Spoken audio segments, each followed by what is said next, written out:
Et vous pensez que ces mêmes vaccins, selon le rumeur tel que vous venez de dire, parce qu'il y a certaines tranches de la population qui disent que non, ce n'est pas le même vaccin qu'elle sera administrée, qui est en train d'être administré à des autorités, à des grandes personnalités. Qu'est-ce que vous pouvez dire à la population qui pense autrement comme ça? Quand on fabrique un produit, il n'y a pas de produit pour le bas peuple et le produit pour des gens nantis. Là, il y a un principe d'équité. Il y a un principe d'équité et l'être humain est cher. La vie humaine est chère. Ok? Il n'y a pas de vie humaine bourgeoise ou des vies humaines pauvres. Non. Devant un personnel soignant, tous les malades sont égaux. Donc, que la population s'apaise. D'abord, il faut que la population retienne que ce n'est pas obligatoire. Ok, ce n'est pas obligatoire. Certes, il y aura une campagne. Il y aura une campagne de vaccination qui sera peut-être annoncée dans les jours à venir. Mais c'est une campagne à volonté. D'accord? Celui qui ne veut pas se faire vacciner, il ne l'aura pas. C'est lui qui trouve qu'il vit par exemple dans un coin où la Covid-19 ne peut pas arriver, lui ne sera pas concerné. Ok? Que la population ne soit pas agitée, qu'il n'y ait pas de mouvement de panique au sein de la population disant que c'est maintenant l'extermination des Congolais, des Noirs à laquelle ils vont assister. Non, non, ce n'est pas cela. Et docteur, et s'il est arrivé que la population résiste contre ces vaccins, quelle sera la réaction du gouvernement? Non, vu le caractère dès le départ non obligatoire, le gouvernement congolais va constater la négation de ce vaccin. Il n'y aura pas usage de force. Et ils vont faire rapport. Non, non, non, non. Dans le cadre de la vaccination, on n'exige pas la force. Donc c'est quelqu'un qui considère qu'il est soit sujet à risque, ou bien il est seulement intéressé pour sa vie, il comprend bien de quoi il s'agit, et il prend le vaccin, mais c'est lui qui ne trouve aucun intérêt dans ce vaccin, il n'en prendra pas. Ce n'est pas une obligation et il n'y aura pas la force. Le gouvernement ne peut pas user de la force pour vacciner sa population, jamais. Voilà. Et vous venez de dire qu'il y a une population d'abord cible. Et je pense bien que dans cette population cible, vous en faites partie, vous le médecin. Oui, effectivement. C'est-à-dire que le monde va témoigner comment vous serez en train d'abord d'être vacciné, avant que la population suive.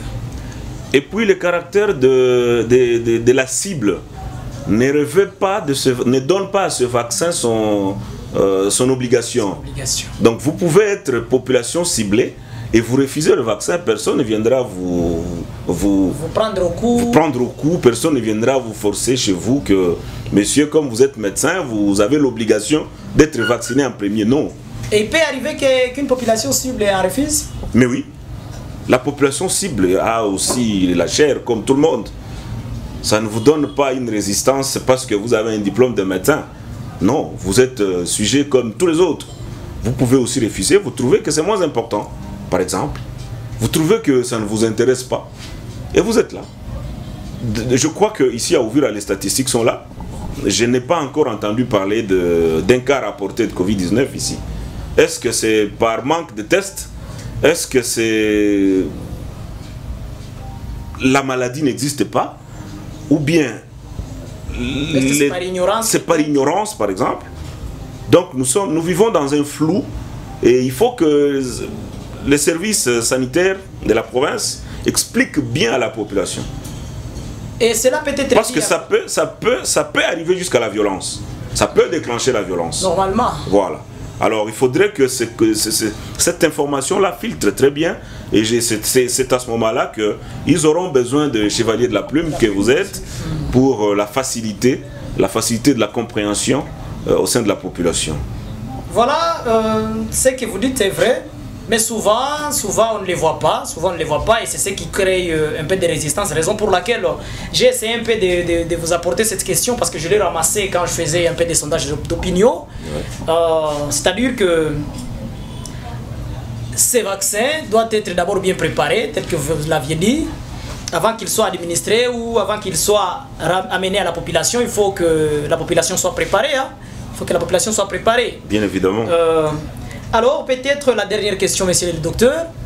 Quel peut être d'abord... vous avez dit que ce vaccin n'a aucune conséquence. Je n'ai pas dit ça. Je n'ai pas dit ça.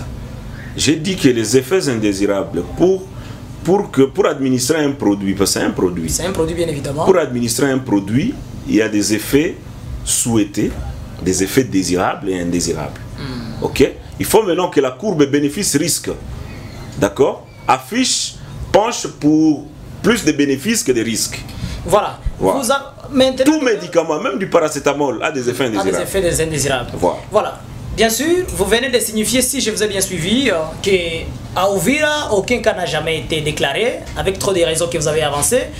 Est-ce que facilement, Uvira sera aussi bénéficiaire de ces près de 40 000 doses qui ont été affectées ou qui ont été apportées dans la province de Sud Kivu? Uvira, c'est une ville commerciale et je crois que non seulement la ville est commerciale, parce que je voulais insinuer ici le fait que nous avons des commerçants qui voyagent. Bien évidemment. Il y a dans certains coins, quand vous n'avez pas ce certificat de vaccination, vous n'y accédez pas. Il y a par exemple dans certains restaurants en Occident, ok, dans certains grands centres commerciaux, quand vous n'avez pas ce certificat de vaccination, vous n'accédez pas. Alors ça risque d'être préjudiciable pour nos commerçants qui vont en Chine, qui vont à Dubaï et partout ailleurs. Là où ils ont accepté, ou bien ils ont fait ce vaccin obligatoire. Ok? Et ça a des conséquences sur l'économie du coin. Du coin d'abord, avec retentissement sur l'économie nationale. Voilà, pour ceux-là qui nous suivent en cours de diffusion, nous sommes sur ce plateau avec le docteur Guilhem Bilali. Monsieur le docteur, est-ce qu'il y a à ajouter sur ces points, sur cette question de l'impact du vaccin AstraZeneca, voulais-je dire, parce qu'on est en train de finir l'émission?